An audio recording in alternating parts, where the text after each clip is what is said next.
I used the word gaslighting in my last video, and I know that it's a word that gets thrown around a lot, just like narcissist. Like, both of those terms have been kind of sensationalized by TikTok, and everyone uses the term narcissist, gaslighting.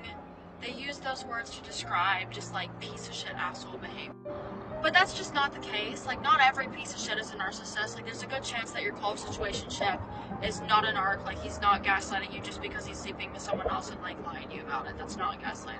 What gaslighting actually is any intentional or strategic communication that is meant to distort your reality or your perception of what's true and what's not true. So people flipping things back on you to make you question what you know to be true, to make you lose trust in yourself.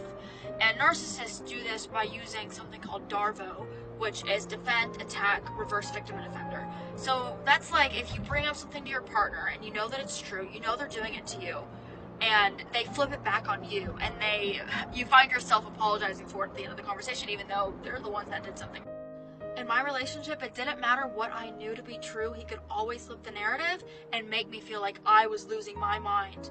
And eventually I stopped bringing things up because I knew that no matter what I had, I mean, I could literally have concrete proof of him cheating or doing something, and all of a sudden I would be the one apologizing for it. Like, how fucked is that?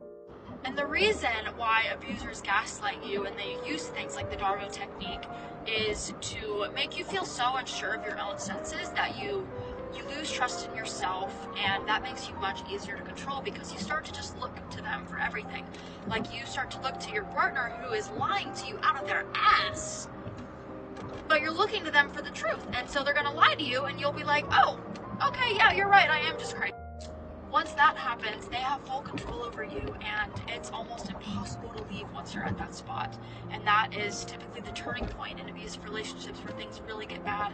You really start to feel isolated, alone, scared, but you don't know what's going on, so you can't name it and you can't leave. There's so much to be said about gaslighting. I know so much about it. I've studied it extensively. I've studied narcissistic abuse extensively over the past few months, and it is a mind fuck once you start learning about it. And it's very freeing to learn about narcissistic abuse because you see yourself in those patterns and you're like, oh wait, I wasn't crazy, that's exactly what they were doing to me. And once you can name those patterns, you can break free from them and get your fucking life back. And it's the best thing that will ever happen to you.